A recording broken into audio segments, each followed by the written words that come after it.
Good morning. Photography में कौन सा अम्ल प्रयोग किया जाता है? ऑक्जेलिक अम्ल। ऑक्जेलिक अम्ल का फेरस ऑक्जेलेट के रूप में फोटोग्राफी में उपयोग किया जाता है। फॉर्मिक अम्ल चींटियों में पाया जाता है। साइट्रिक अम्ल नींबू में पाया जाता है। एसिटिक अम्ल सिरका में पाया जाता है। निम्नलिखित अम्लों में से किसको बेकिंग पाउडर के निर्माण में उपयोग करते हैं? टार्टरिक अम्ल। टार्टरिक अम्ल का प्रयोग बेकिंग पाउडर के निर्माण में किया जाता है। सिरका निम्न में से किस एक का जलीय घोल है? एसिटिक अम्ल। एसिटिक अम्ल CH3COOH या एथेनोइक अम्ल एक कार्बनिक अम्ल है जो सिरके के खट्टे स्वाद तथा तीखी गंध के लिए उत्तरदायी है। सिरके के भौतिक एवं रासायनिक गुणों से इस बात की पुष्टि होती है कि वह एसिटिक अम्ल का जलीय घोल है। इसका निर्माण एथेनॉल के किण्वन से किया जाता है। सिरके में कौन सा अम्ल पाया जाता है? एसिटिक अम्ल। किसी भी शर्करा युक्त विलयन के मदिराकरण के अनंतर अम्लीय किण्वन से सिरका प्राप्त होता है। सिरके में मुख्यतः एसिटिक अम्ल पाया जाता है। यह एक परिरक्षक के रूप में प्रयुक्त होता है। निम्नलिखित में से कौन सा कथन सत्य है? Option A, B, D. गन्ने के रस को किण्वित करने पर सिरका बनता है। सिरके में एसिटिक अम्ल उपस्थित रहता है। सिरका एक परिरक्षक के रूप में प्रयुक्त होता है। सिरका का रासायनिक नाम है एसिटिक अम्ल। सिरका का निर्माण फलों के शर्करा युक्त रस के किण्वन के फलस्वरूप होता है। सिरका एसिटिक अम्ल का तनु विलयन होता है। भोजन के लिए प्रयुक्त सिरके में 4 से 8% तक एसिटिक अम्ल होता है। विस्फोटक पदार्थ।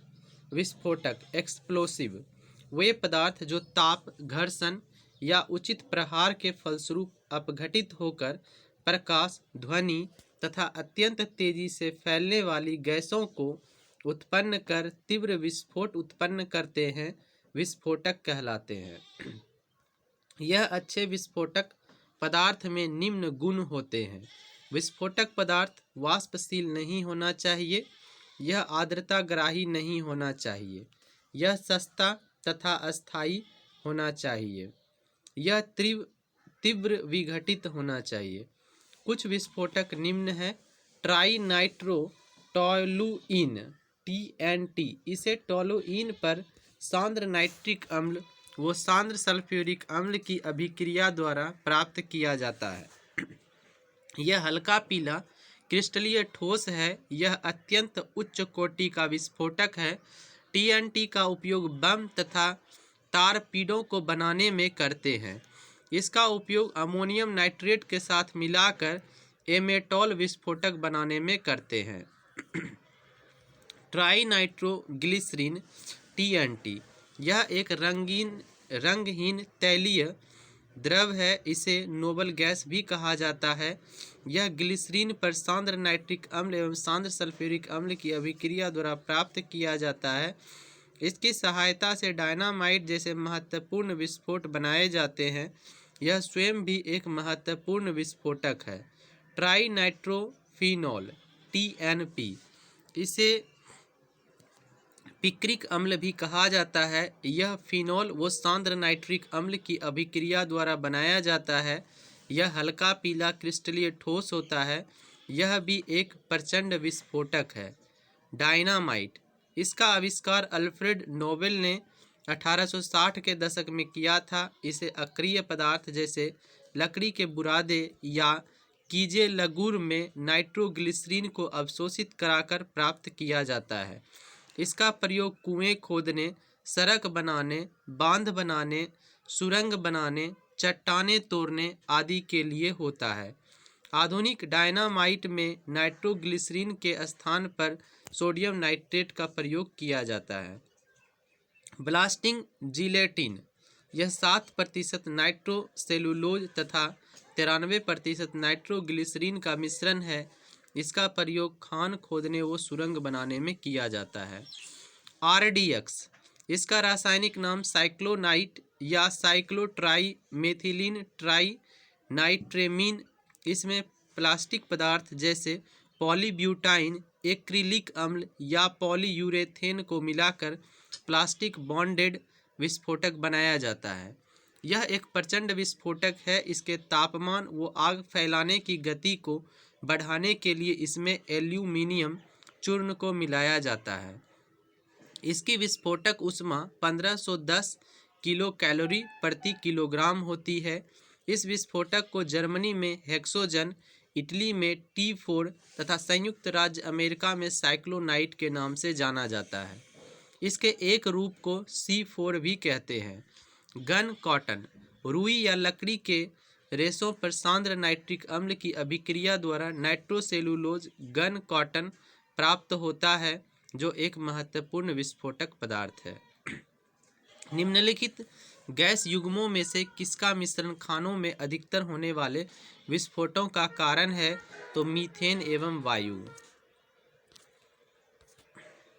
खानों में सामान्यतः carbon monoxide, carbon dioxide, methane, oxygen, nitrogen, hydrogen आदि गैसें पाई जाती है। इन्हीं में वायु की मात्रा मिश्रित होकर विस्फोट का कारण बनती है। वायु के साथ 5.15% मीथेन की मात्रा विस्फोटक होती है। वायु में 12.5 से 74% कार्बन मोनोऑक्साइड की उपस्थिति विस्फोटक होती है। वायु में 4 से 74% तक कार्बन एवं हाइड्रोजन का मिश्रण कर विस्फोट कराया जा सकता है। स्पष्ट है कि प्रश्नगत विकल्पों में खानों में अधिकतर मीथेन एवं वायु का मिश्रण विस्फोट का कारण होता है। खानों में अधिकतम विस्फोट निम्न में से किसके मिलने से होता है? मीथेन के साथ वायु। निम्नलिखित में से कौन सा विस्फोटक नहीं है? तो नाइट्रोक्लोरोफॉर्म विस्फोटक नहीं है। विस्फोटक है कौन? Trinitrotoluene TNT, trinitroglycerin, cyclotrimethylenetrinitramine RDX। Nitrochloroform का प्रयोग सूक्ष्म जीव रोधी कीटनाशी आदि के रूप में किया जाता है। निम्नलिखित में से कौन एक विस्फोटक नहीं है? तो ट्राई नाइट्रोक्लोरोफॉर्म जो है विस्फोटक नहीं है। वो क्या है? एक सूक्ष्म जीव रोधी कीटनाशी के रूप में इसका प्रयोग किया जाता है। तो विस्फोटक कौन है? TNT potassium chlorate. निम्नलिखित में से किस विस्फोटक का नाम नोबेल तेल है? TNG का नाम है नोबेल तेल। ट्राई नाइट्रोग्लिसरीन TNG एक विस्फोटक द्रव है। इसे नोबेल तेल भी कहा जाता है। रासायनिक रूप से यह एक कार्बनिक नाइट्रेट यौगिक है। RDX आविष्कृत हुआ हैनिंग द्वारा। RDX अनुसंधान विभाग विस्फोटक या रॉयल विध्वंस विस्फोटक, रिसर्च डिपार्टमेंट एक्सप्लोसिव और रॉयल डेमोलिशन एक्सप्लोसिव का संक्षिप्त नाम है। इसे औपचारिक रूप से साइक्लोट्राई मेथिलीन ट्राइनाइट्रामीन या साइक्लोनाइट भी कहा जाता है। यह एक शक्तिशाली विस्फोटक है जिसकी खोज जर्मनी के जॉर्ज फ्रेडरिक हैनिंग द्वारा की गई थी। कौन सा कथन सत्य है? तो RDX एक विस्फोटक है। RDX रिसर्च डिपार्टमेंट एक्सप्लोसिव एक अति विस्फोटक ठोस होता है जिसका रासायनिक सूत्र C3H6N6O6 होता है। RDX वास्तव में साइक्लोट्राई मेथिलीन ट्राइनाइट्रा एमीन है। इसे अन्य कई नामों जैसे साइक्लोनाइट, हेक्सोजेन एवं T4 से भी जाना जाता है। यह TNT से भी अधिक विस्फोटक होता है। इसके विस्फोट का वेग 8750 मीटर प्रति सेकंड होता है। इसकी उच्च विस्फोटकता के कारण इसका प्रयोग द्वितीय विश्व युद्ध के अवसर पर व्यापक रूप में किया गया था। RDX एक रंगहीन ठोस पदार्थ है जो हेक्सामाइन पर सघन नाइट्रिक अम्ल डालकर बनाया जाता है। निम्नलिखित में से कौन सा एक RDX का अन्य नाम है? तो साइक्लोनाइट RDX का एक अन्य नाम है। निम्नलिखित में से किस एक को विस्फोटक की तरह से प्रयोग किया जाता है? नाइट्रोग्लिसरीन का प्रयोग विस्फोटक के रूप में होता है। नाइट्रोग्लिसरीन एक भारी रंगहीन तैलीय विस्फोटक तरल पदार्थ है। इसे ग्लिसरीन ट्राइनाइट्रेट या 1,2,3 ट्राई नाइट्रोक्सीप्रोपेन के नाम से भी जाना जाता है। निम्नलिखित विस्फोटकों में से किसमें नाइट्रोग्लिसरीन एक आवश्यक संघटक के रूप में नहीं पाया जाता? तो एमाटोल में नहीं पाया जाता है। तो किसमें पाया जाता है? Cordite, blasting gelatin, dynamite. Cordite, blasting gelatin एवं डायनामाइट में नाइट्रोग्लिसरीन एक आवश्यक संघटक है, जबकि एमाटोल एक अत्यधिक विस्फोटक तत्व है जो ट्राइनाइट्रो टॉलुइन तथा अमोनियम नाइट्रेट के मिश्रण से निर्मित होता है। डायनामाइट के निर्माण में प्रयुक्त होने वाला रासायनिक है ग्लाइसेरोल ट्राइनाइट्रेट। ग्लाइसेरोल ट्राइनाइट्रेट को नाइट्रोग्लिसरीन भी कहा जाता है। यह एक भारी रंगहीन तैलीय विस्फोटक तरल पदार्थ है। यह डायनामाइट का एक आवश्यक संघटक है। निम्नलिखित में से किसका उपयोग विस्फोटक के उत्पादन में किया जाता है? तो ग्लिसरॉल। ग्लिसरॉल एक कार्बनिक यौगिक है। यह सांद्र नाइट्रिक अम्ल व सांद्र सल्फ्यूरिक अम्ल की उपस्थिति में नाइट्रोग्लिसरीन बनाता है। नाइट्रोग्लिसरीन एक रंगहीन भारी तैलीय विस्फोटक पदार्थ है। इसे ट्राई नाइट्रोग्लिसरीन या ग्लिसरॉल ट्राइनाइट्रेट या नोबेल तेल भी कहा जाता है। इसका उपयोग डायनामाइट जैसे विस्फोटक पदार्थ बनाने में किया जाता है। ईंधन।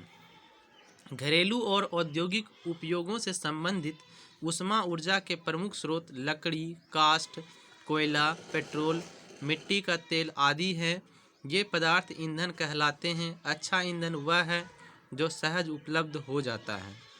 यह सस्ता होता है और वायु में सामान्य दर से सुगमतापूर्वक जलता है। यह अधिक मात्रा में ऊष्मा उत्पन्न करता है। यह जलने के उपरांत कोई अवांछनीय पदार्थ नहीं छोड़ता। संभवतः ऐसा कोई भी ईंधन नहीं है जिसे एक आदर्श ईंधन माना जा सके। ईंधन दक्षता। किसी ईंधन के 1 किलोग्राम के पूर्ण दहन से प्राप्त ऊष्मा की मात्रा उसका ऊष्मीय मान कहलाती है। ईंधन के ऊष्मीय मान को किलो जूल प्रति किलोग्राम मात्रक द्वारा प्रदर्शित किया जाता है। विभिन्न ईंधनों के ऊष्मीय मान। गोबर का उपला का ऊष्मीय मान 6000 से 8000 किलो जूल प्रति किलो, कैलोरी जूल होना चाहिए, किलो जूल, ठीक है, किलो जूल। लकड़ी 17000 से 22000, कोयला 25000 से 33000, पेट्रोल 45000, मिट्टी का तेल 45000, डीजल 45000, मीथेन 50000, CNG 50000, LPG 55000, जैव गैस 35000 से 40000, हाइड्रोजन 1,50,000। ईंधन का बढ़ता हुआ उपभोग पर्यावरण पर हानिकारक प्रभाव डालता है। लकड़ी, कोयले और पेट्रोल जैसे कार्बन ईंधन बिना जले कार्बन कण छोड़ते हैं। यह सूक्ष्म कण खतरनाक प्रदूषक होते हैं जो दमा जैसे श्वास रोग उत्पन्न करते हैं। इन ईंधनों का अपूर्ण दहन कार्बन मोनोऑक्साइड गैस देता है। यह अत्यंत विषैली गैस है। बंद कमरे में कोयला जलाना खतरनाक होता है। उत्पन्न कार्बन मोनोऑक्साइड गैस से कमरे में सो रहे व्यक्तियों की मृत्यु भी हो सकती है। अधिकांश ईंधनों के दहन से पर्यावरण में कार्बन डाइऑक्साइड गैस निकलती है। वायु में कार्बन डाइऑक्साइड गैस की अधिक मात्रा संभवतः विश्व ऊष्मन ग्लोबल वार्मिंग का कारण बनाती है। कोयले और डीजल के दहन से सल्फर डाइऑक्साइड गैस निकलती है। यह अत्यंत दम घोटू और संक्षारक गैस है। इसके अतिरिक्त पेट्रोल इंजन नाइट्रोजन के गैसीय ऑक्साइड छोड़ते हैं। सल्फर और नाइट्रोजन के ऑक्साइड वर्षा जल में घुल जाते हैं तथा अम्ल बनाते हैं। ऐसी वर्षा अम्ल वर्षा कहलाती है जो फसलों, भवनों और मृदा के लिए बहुत हानिकारक होती है। मोटर वाहनों में ईंधन के रूप में डीजल और पेट्रोल का स्थान अब CNG संपीड़ित प्राकृतिक गैस ले रही है, क्योंकि CNG सल्फर और नाइट्रोजन के ऑक्साइडों का उत्पादन अल्प मात्रा में करती है। सीएनजी एक अधिक स्वच्छ ईंधन है। जीवाश्म ईंधन कोयला, पेट्रोलियम और प्राकृतिक गैसों जैसे कुछ समाप्त होने वाले प्राकृतिक संसाधनों का निर्माण सजीव प्राणियों के मृत अवशेषों जीवाश्मों से होता है, अतः इन्हें जीवाश्मी ईंधन कहते हैं। कोयला कोयले में मुख्य रूप से कार्बन होता है। मृत वनस्पति के धीमे प्रक्रम द्वारा कोयले में परिवर्तन को कार्बनीकरण कहते हैं, क्योंकि यह वनस्पति के अवशोषण से बना है, अतः कोयले को जीवाश्म ईंधन भी कहते हैं। वायु में गर्म करने पर कोयला जलता है और मुख्य रूप से कार्बन डाइऑक्साइड गैस उत्पन्न करता है। उद्योग में कोयले के प्रक्रमण द्वारा कुछ उपयोगी उत्पाद प्राप्त किए जाते हैं, जैसे कोक, कोल तार और कोयला गैस। कोक यह एक कठोर, संरंध्र और काला पदार्थ है। यह कार्बन का लगभग शुद्ध रूप है। कोक का उपयोग इस्पात के औद्योगिक निर्माण और बहुत से धातुओं के निष्कर्षण में किया जाता है। कोल तार यह एक अप्रिय गंध वाला गाढ़ा द्रव होता है। यह लगभग 200 पदार्थों का मिश्रण होता है। कोल तार से प्राप्त उत्पादों का उपयोग प्रारंभिक पदार्थों के रूप में दैनिक जीवन में काम आने वाले विभिन्न पदार्थों के औद्योगिक निर्माण तथा उद्योगों जैसे संश्लेषित रंग, औषधि, विस्फोटक, सुगंध, प्लास्टिक, पेंट, फोटोग्राफिक सामग्री, छत निर्माण सामग्री आदि में होता है। कोयला गैस कोयले के प्रक्रमण द्वारा कोक बनाते समय कोयला गैस प्राप्त होती है। यह कोयला प्रक्रमण संयंत्रों के निकट स्थापित बहुत से उद्योगों में ईंधन के रूप में उपयोग की जाती है। कोयला ठोस जीवाश्मी ईंधन है एवं प्राथमिक रूप से कार्बन की अवसादी चट्टानों से बना होता है।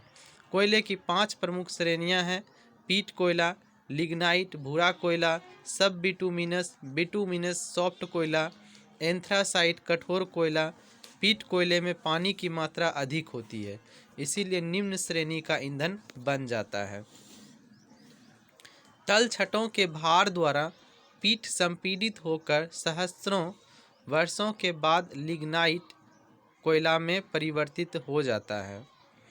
पीट की तुलना में लिग्नाइट में कार्बन का प्रतिशत अधिक होता है। पृथ्वी से लगातार दबाव एवं ऊष्मा के मिलने से लिग्नाइट बिटुमिनस मृदु कोयले में बदल जाता है। यदि दाब एवं ऊष्मा पर्याप्त मात्रा में मिले तो एंथ्रासाइट कोयला निर्मित होगा, जिसमें अत्यधिक ऊष्मा एवं कार्बन तत्व पाया जाता है। ऊष्मा की मात्रा के आधार पर एंथ्रासाइट कोयले में सर्वाधिक ऊष्मा एवं लिग्नाइट में सबसे कम ऊष्मा होती है। कोयले में सल्फर की मात्रा भी महत्वपूर्ण होती है, क्योंकि कम सल्फर की मात्रा वाले कोयले को जलाने से कम सल्फर डाइऑक्साइड SO2 उत्सर्जित होती है। इसीलिए यह विद्युत संयंत्रों में ईंधन के लिए सबसे अधिक वांछनीय उपर्युक्त ईंधन है। पेट्रोलियम या कच्चा तेल ऐसा तेल जो जमीन से निकलता है, एक गाढ़ा गहरे रंग का तरल होता है, जिसमें हजारों दहनकारी हाइड्रोकार्बनों के मिश्रण के साथ साथ थोड़ी मात्रा में सल्फर, ऑक्सीजन एवं नाइट्रोजन की अशुद्धियाँ मिली रहती हैं। इस तेल को पारंपरिक तेल या हल्के तेल के नाम से भी जाना जाता है। कच्चे तेल एवं प्राकृतिक गैस के भंडार अक्सर समुद्र की तली, समुद्री अधःस्थल के नीचे या भूमि पर पृथ्वी की परपट्टी पर एक साथ पाए जाते हैं। इसके निष्कर्षण के बाद कच्चे तेल को पाइपलाइनों, ट्रकों या जहाज़ों, तेल टैंकरों के द्वारा रिफाइनरी में भेज दिया जाता है। रिफाइनरियों में तेल को गर्म करते हैं एवं उसको उसके विभिन्न घटकों में पृथक करने के लिए विभिन्न क्वथनांक बिंदुओं पर आश्रित करते हैं। इसके महत्वपूर्ण घटक हैं गैस, गैसोलीन, हवाई जहाज़ में काम आने वाला ईंधन, केरोसिन, डीजल तेल, नेफ्था, ग्रीस एवं मोम एवं एस्फॉल्ट। तेल के आसवन से प्राप्त कुछ उत्पादों को पेट्रो रसायन कहते हैं, जिससे पीड़क नाशकों, प्लास्टिक, कृत्रिम रेशों, पेंट एवं औषधियाँ इत्यादि बनाने के लिए कच्चे माल के रूप में उपयोग किया जाता है। प्राकृतिक गैस, नेचुरल गैस। प्राकृतिक गैस गैसीय हाइड्रोकार्बनों एवं अन्य गैसों का मिश्रण है, जो प्रायः पेट्रोलियम के साथ तेल कूपों से बनती है। पृथ्वी पर कुछ क्षेत्रों में प्राकृतिक गैस प्राकृतिक दरारों से या वेश्य चट्टानों में छेद करने पर उच्च दाब के साथ निकलती है। प्राकृतिक गैस में साधारणतः गैसीय हाइड्रोकार्बनों में मीथेन, एथेन, प्रोपेन और ब्यूटेन होती है तथा अन्य गैसों में नाइट्रोजन, कार्बन डाइऑक्साइड और हाइड्रोजन सल्फाइड होती है। कुछ क्षेत्रों की प्राकृतिक गैसों में हीलियम भी होती है। प्राकृतिक गैस में मीथेन की प्रतिशतता 45 से 85% सबसे अधिक होती है। प्राकृतिक गैस का उपयोग ईंधन के रूप में तथा लैंप ब्लैक, हाइड्रोजन, गैसोलीन व कार्बनिक यौगिकों के निर्माण में होता है। प्रायः प्राकृतिक गैस से प्रोपेन और ब्यूटेनों को पृथक करके उन्हें उच्च दाब पर द्रवित करते हैं और द्रव मिश्रण को स्टील के सिलेंडरों में रखते हैं। यह द्रव मिश्रण एलपीजी लिक्विफाइड पेट्रोलियम गैस कहलाता है। दाब हटाने पर यह द्रव पुनः गैसीय अवस्था में बदल जाता है। एलपीजी का उपयोग प्रायः घरों में तथा होटलों में ईंधन के रूप में किया जाता है। निम्नलिखित में से कौन प्राकृतिक ईंधन है? पेट्रोलियम। पेट्रोलियम पदार्थ प्राकृतिक ईंधन के अंतर्गत आते हैं। ये पृथ्वी के भीतर दबे जीवाश्मों से निर्मित होते हैं। अन्य विकल्पों में कोक तथा टार कोयले या लकड़ी के भंजन आसवन से प्राप्त कर लेते हैं, जबकि कोल गैस को कृत्रिम तरीके से बनाया जा सकता है। निम्नलिखित जीवाश्म ईंधनों में से कौन स्वच्छतम ईंधन है? प्राकृतिक गैस। कोयला, पेट्रोल, प्राकृतिक गैस व डीजल जीवाश्म ईंधनों में प्राकृतिक गैस स्वच्छतम ईंधन है, क्योंकि प्राकृतिक गैस बहुत कम मात्रा में प्रदूषणकारी गैसें उत्पन्न करती है। निम्नलिखित में से कौन जीवाश्म ईंधन है? प्राकृतिक गैस। प्राकृतिक गैस एक महत्वपूर्ण जीवाश्म ईंधन है। यह आसानी से जलती है और अधिक मात्रा में ऊष्मा उत्पन्न करती है। इसमें मुख्य रूप से मीथेन लगभग 95% तथा थोड़ी मात्राओं में एथेन, प्रोपेन आदि गैसें होती हैं। कौन प्राकृतिक गैस का मुख्य घटक है? मीथेन। मीथेन जो है प्राकृतिक गैस का मुख्य घटक है। प्राकृतिक गैस एक रंगहीन, गंधहीन, पर्यावरण अनुकूल ऊर्जा स्रोत है। यह कई गैसों का मिश्रण होता है, जिसमें मुख्य रूप से मीथेन शामिल होता है। प्राकृतिक गैस में मीथेन की मात्रा लगभग 80% तक होती है। निम्नलिखित में कौन प्राकृतिक गैस का मुख्य भाग है? मीथेन। निम्नलिखित में से किस एक का अधिकतम ईंधन मान होता है? हाइड्रोजन। किसी ईंधन का ऊष्मीय मान ऊष्मा की वह मात्रा है जो उस ईंधन के 1 ग्राम को वायु या ऑक्सीजन की पूर्णतः जलाने के पश्चात प्राप्त होती है। तभी सभी ईंधनों में हाइड्रोजन का ऊष्मीय मान सबसे अधिक होता है। हाइड्रोजन का उपयोग रॉकेट ईंधन के रूप में तथा उच्च ताप उत्पन्न करने वाले ज्वालकों में किया जाता है। हाइड्रोजन गैस का 150, चारकोल का 33, प्राकृतिक गैस का 33 से 50 तथा गैसोलीन का 50 ईंधन मान होता है। ऑक्टेन संख्या गुणवत्ता का माप है पेट्रोल की। ऑक्टेन संख्या से पेट्रोल के पर्याप्त स्फोटन गुण का पता लगता है। निम्नलिखित में से मुख्यतः किसके लिए सीटेन संख्या गुणता प्राचल के रूप में प्रयुक्त होती है? डीजल।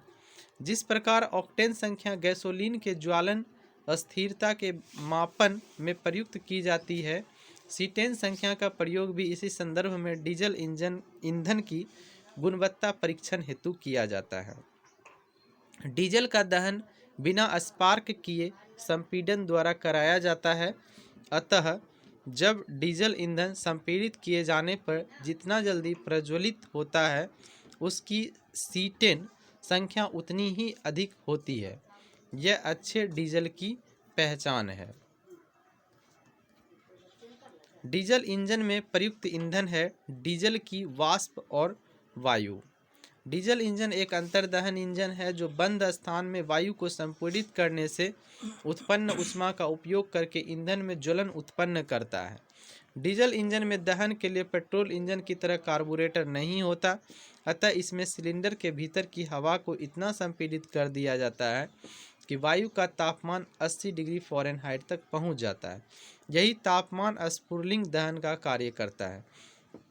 खाना बनाने में प्रयोग की जाने वाली गैस मुख्यतः है मीथेन। घरेलू उपयोग में लाई जाने वाली बायोगैस या गोबर गैस का मुख्य घटक मीथेन है। मीथेन एक रंगहीन, गंधहीन एवं स्वादहीन गैस है। यह गैस अधिकतर दलदली क्षेत्रों में पाई जाती है, जिसके कारण इसे मार्स गैस भी कहा जाता है।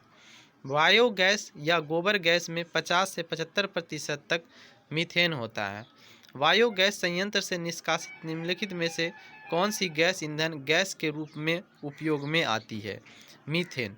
बायोगैस संयंत्र से उत्पादित बायोगैस का मुख्य घटक मीथेन गैस होती है, जिसे जीवाश्म ईंधन के स्थान पर ऊर्जा उत्पादन के लिए प्रयोग में लाया जा सकता है। बायोगैस में मुख्यतः होती है कार्बन डाइऑक्साइड एवं मीथेन।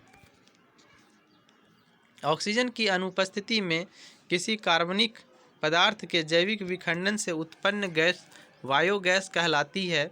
बायोगैस के मुख्य संघटक मीथेन एवं कार्बन डाइऑक्साइड हैं। इसमें बहुत ही कम मात्रा में हाइड्रोजन सल्फाइड, नमी तथा सिलाक्सेन उपस्थित हो सकते हैं। गोबर गैस या बायोगैस में मीथेन 50 से 75% तक पाई जाती है। बायोगैस का मुख्य घटक है मीथेन। गोबर गैस में मुख्य तत्व होता है मीथेन। एक बायोगैस संयंत्र में निम्नलिखित में से कौन सी प्रक्रिया होती है? किण्वन। गोबर में बहुत अधिक मात्रा में ऊर्जा होती है, जिसे बायोगैस संयंत्र में किण्वन प्रक्रिया द्वारा निकाला जा सकता है। निम्नलिखित में से किसने गोबर गैस प्रणाली का आविष्कार किया? तो डॉक्टर एस.वी. देसाई। भारतीय कृषि अनुसंधान संस्थान IARI के वैज्ञानिक डॉक्टर एस.वी. देसाई ने वर्ष 1941-42 में गोबर गैस प्रणाली का आविष्कार किया था। लिक्विड पेट्रोलियम गैस के मुख्य अवयव हैं इथेन, प्रोपेन, ब्यूटेन। तरलीकृत पेट्रोलियम गैस LPG हाइड्रोकार्बन गैसों का एक ज्वलनशील मिश्रण है, जिसे ईंधन के रूप में प्रयोग किया जाता है। LPG मुख्यतः प्रोपेन, ब्यूटेन तथा ईथेन का मिश्रण है। तरलीकृत पेट्रोलियम गैस LPG का मुख्य आधार घटक क्या है? ब्यूटेन। तरलीकृत पेट्रोलियम गैस का मुख्य आधार घटक ब्यूटेन है। द्रवित पेट्रोलियम गैस प्रोपेन, ब्यूटेन तथा आइसोब्यूटेन हाइड्रोकार्बनों का मिश्रण है। घरों में यह रसोई गैस के रूप में प्रयुक्त होती है। इसमें अत्यंत उच्च दाब पर प्रोपेन, ब्यूटेन एवं आइसोब्यूटेन जैसी गैसें द्रवित होती है। इन्हीं द्रवित हाइड्रोकार्बनों के मिश्रण को द्रवित पेट्रोलियम गैस या LPG कहते हैं। यह प्राकृतिक गैस तथा पेट्रोलियम के प्रभाजी आसवन से प्राप्त होती है। LPG के रिसाव की पहचान के लिए उसमें कुछ दुर्गंध युक्त पदार्थ जैसे मरकैप्टन आदि मिला दिया जाता है। घरेलू ईंधन के रूप में प्रयुक्त LPG में मुख्यतः होती है, इनमें से कोई नहीं या उपरोक्त में एक से अधिक। घरेलू ईंधन के रूप में प्रयुक्त LPG अर्थात तरलीकृत पेट्रोलियम गैस हाइड्रोकार्बन गैसों का एक ज्वलनशील मिश्रण है। इसमें मुख्यतः प्रोपेन C3H8, ब्यूटेन C4H10 का मिश्रण होता है। LPG के रिसाव की पहचान के लिए उसमें कुछ गंध युक्त पदार्थ जैसे मरकैप्टन आदि मिला दिया जाता है। घरेलू ईंधन के रूप में प्रयुक्त LPG में मुख्यतः होता है ब्यूटेन। इंडियन गैस एक LPG मिश्रण है ब्यूटेन एवं प्रोपेन का। सूची 1 को सूची 2 के साथ सुमिलित करना है। इसका आंसर देख लेते हैं क्या। C 3, 2, 4, 1। CNG methane, ethane, LPG butane, propane, coal gas hydrogen, methane, carbon dioxide, water gas carbon monoxide, hydrogen. Once more, CNG methane, ethane, LPG butane, propane, coal gas hydrogen, methane, carbon monoxide, water gas carbon monoxide, hydrogen. Next, तरलीकृत petroleum gas का प्रमुख घटक methane होता है। Answer D ए गलत है परंतु R सही है। तो R, मीथेन घरों तथा कारखानों में जलाने के लिए सीधे प्रयोग में लाई जा सकती है, जहां वह पाइपलाइनों से उपलब्ध कराई जा सकती है। तरलीकृत पेट्रोलियम गैस LPG के प्रमुख घटक प्रोपेन और ब्यूटेन हैं। बायोगैस में उपस्थित मीथेन ईंधन के रूप में सीधे प्रयुक्त होती है। घरेलू एलपीजी सिलेंडरों में दाब मापक नहीं प्रदान किए जाते हैं क्योंकि बी नंबर क्या है आंसर। ये एलपीजी सिलेंडरों में गैस की मात्रा को प्रदर्शित नहीं कर सकते। वंस अगेन, घरेलू एलपीजी सिलेंडरों में दाब मापक नहीं प्रदान किए जाते हैं क्योंकि ये एलपीजी सिलेंडरों में गैस की मात्रा को प्रदर्शित नहीं कर सकते। ऑक्सीजन या अन्य गैस के सिलेंडरों में गैस गैसीय अवस्था में विद्यमान रहती है, जबकि घरेलू एलपीजी सिलेंडरों में गैस तरल अवस्था में होती है। इस कारण दाब मापक यंत्रों को लगाने पर एलपीजी सिलेंडरों में गैस की मात्रा को प्रदर्शित नहीं किया जा सकता। सिलेंडरों में भरकर खाना पकाने वाली गैस की आपूर्ति किस रूप में की जाती है? तरल। सीएनजी है। क्या है CNG? Compressed natural gas. CNG का पूर्ण रूप है कंप्रेस्ड नेचुरल गैस, अर्थात संपीड़ित प्राकृतिक गैस। मानक वायुमंडलीय दाब पर प्राकृतिक गैस जितना आयतन घेरती है उसके 1% से भी कम आयतन तक प्राकृतिक गैस को संपीड़ित कर सीएनजी का उत्पादन किया जाता है। स्वचालित वाहनों में प्रदूषण नियंत्रण हेतु प्रयुक्त सीएनजी में मुख्यतः उपस्थित है CH4। सीएनजी धरती के भीतर पाए जाने वाले हाइड्रोकार्बन का मिश्रण है और इसमें 80% से 90% मात्रा मीथेन गैस CH4 की होती है। मीथेन गैस पेट्रोलियम एवं डीजल की तुलना में कार्बन मोनोऑक्साइड को 70%, नाइट्रोजन ऑक्साइड को 87% और जैविक गैसों को लगभग 89% कम उत्सर्जित करती है। निम्नलिखित कथन पर विचार करें। इसका आंसर है ए, केवल एक। द्रवित प्राकृतिक गैस को अत्यधिक शीत ताप तथा उच्च दाब में द्रवित किया जाता है, जिसमें विशेष रूप से अभिकल्पित पात्रों में उसका संग्रहण अथवा परिवहन सुसाध्य हो सके। क्योंकि पेट्रोलियम कुओं में द्रव की सतह पर पाए जाने वाले हल्के हाइड्रोकार्बन्स के गैसीय मिश्रण को प्राकृतिक गैस कहते हैं, जिसका संगठन इस प्रकार है। Methane 80%, ethane 7%, propane 6%, normal butane 4%, isobutane 3%। Propane एवं ब्यूटेन को इस मिश्रण से पृथक करके उच्च दाब पर द्रवित कर लिया जाता है, जिसे तरलीकृत पेट्रोलियम गैस कहते हैं।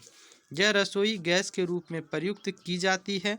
भारत का प्रथम LNG टर्मिनल दाहेज, गुजरात में स्थापित किया गया। गैसोहोल है ethyl alcohol plus petrol. Gasohol ईंधन 10% एनहाइड्स एथेनॉल, एथिल अल्कोहल तथा 90% गैसोलीन पेट्रोल का मिश्रण है। गैसोहोल एक मिश्रण है गैसोलीन और एथेनॉल का। निम्नलिखित कथन पर विचार कीजिए। आंसर है डी, 1, 3 तथा 4 सही है। कोयला, पेट्रोलियम तथा प्राकृतिक गैस जीवाश्म ईंधन है। भूतापीय ऊर्जा एक अपारंपरिक ऊर्जा स्रोत है। गोबर गैस में मुख्यतः मीथेन होती है। कोयला, खनिज तेल एवं प्राकृतिक गैस ऊर्जा के अनवीकरणीय स्रोत हैं। इन्हें जीवाश्म ईंधन भी कहा जाता है। गैसोहोल या E10 एक ईंधन है जो 10% निर्जल एथेनॉल तथा 90% गैसोलीन का मिश्रण है। पृथ्वी की भूतापीय ऊर्जा ग्रह के मूल गठन से, खनिजों के रेडियोधर्मी क्षय से और सतह पर अवशोषित सौर ऊर्जा से उत्पन्न होती है। यह एक गैर परंपरागत ऊर्जा स्रोत है। गोबर गैस या बायोगैस में मुख्यतः मीथेन तथा कार्बन डाइऑक्साइड होती है। कार के इंजन में नॉकिंग से बचने के लिए निम्न में से कौन प्रयोग में लाया जाता है? तो लेड टेट्राएथिल। पेट्रोल में tetraethyl lead CH3 CH2 4 Pb इसलिए मिलाया जाता है ताकि इसकी एंटी नॉकिंग दर बढ़ जाए। टेट्रा इथाइल लेड पेट्रोल में मिलाया जाता है इसकी एंटी नॉकिंग रेटिंग अपस्फोटन दर को बढ़ाने के लिए। ऑटोमोबाइल इंजनों में प्रतिहीम के रूप में निम्नलिखित में से किस एक का प्रयोग किया जाता है? Ethylene glycol.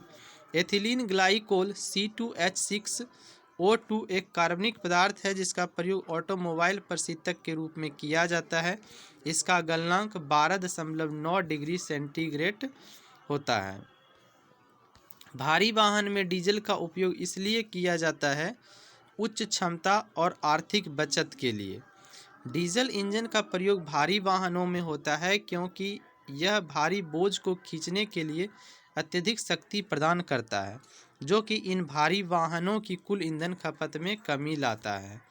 आंसर है डी 1, 3 और 4। मोटर कारों के अपेक्षाकृत नए मॉडलों की निम्नलिखित विशिष्टताओं पर विचार कीजिए। रेडियल टायर, बहुबिंदु ईंधन अंतःक्षेप, उत्प्रेरक परिवर्तक रेचक सहित।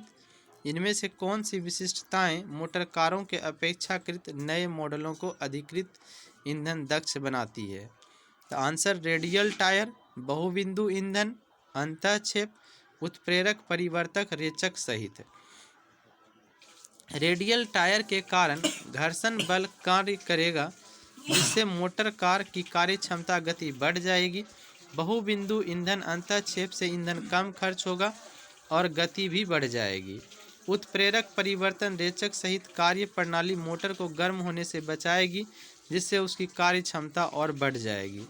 गाड़ियों को चलाने के लिए हाइड्रोजन गैस सुविधाजनक रूप से ईंधन के रूप में प्रयोग में लाई जा सकती है यदि वह कम ताप पर किसी पदार्थ द्वारा शोषित हो ताकि वह निर्वातक द्वारा उत्पन्न तापमान पर मुक्त हो सके। वह पदार्थ कौन सा है जो भारत में पाया जाता है? हाइड्राइड। हाइड्रोजन गैस बहुत कम तापमान पर पैलेडियम हाइड्राइड द्वारा अवशोषित कर ली जाती है ताकि वह निर्वातक द्वारा उत्पन्न तापमान पर मुक्त हो सके। इसका आंसर है इसका बी 2 और 3। 2 में क्या है देखते हैं इसको। शैवाल आधारित जैव ईंधनों का उत्पादन संभव है, लेकिन इस उद्योग के संवर्धन में विकासशील देशों की क्या संभावित सीमा या सीमाएं हैं? शैवाल आधारित जैव ईंधन उत्पादन को स्थापित करने और इंजीनियरिंग करने हेतु निर्माण पूरा होने तक उच्च स्तरीय विशेषज्ञता प्रौद्योगिकी की जरूरत होती है।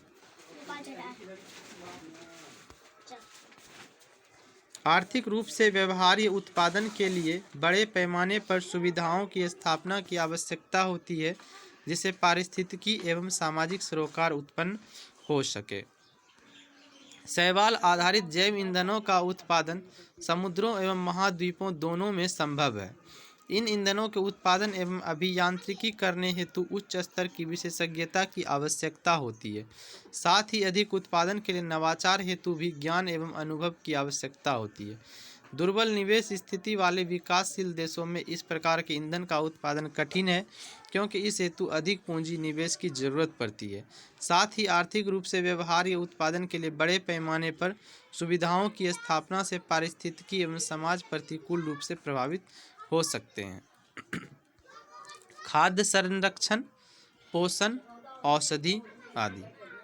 खाद्य संरक्षण वह प्रक्रिया जिसके द्वारा भोजन को छोटी या लंबी समयावधि के लिए खराब होने से सुरक्षा प्रदान की जाती है। इसके द्वारा भोजन के रंग, स्वाद तथा पोषक तत्वों को भी यथासंभव संरक्षित रखा जाता है। खाद्य संरक्षण के सिद्धांत। भोजन संरक्षण के सिद्धांत निम्नवत हैं। सूक्ष्म जीवाणुओं को नष्ट करना, सूक्ष्म जीवाणुओं की अभिक्रिया को रोकना या उसमें विलंब उत्पन्न करना, एंजाइमों की अभिक्रिया को रोकना। दूध को उबालकर उसके सूक्ष्म जीवाणुओं को नष्ट किया जाता है। कई बार केवल अल्प अवधि के लिए ताप देकर उन सूक्ष्म जीवाणुओं को नष्ट किया जाता है जो उस खाद्य पदार्थ को खराब कर सकते हैं।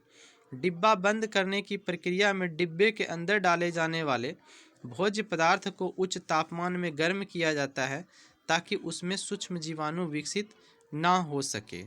Thank you to attend this session.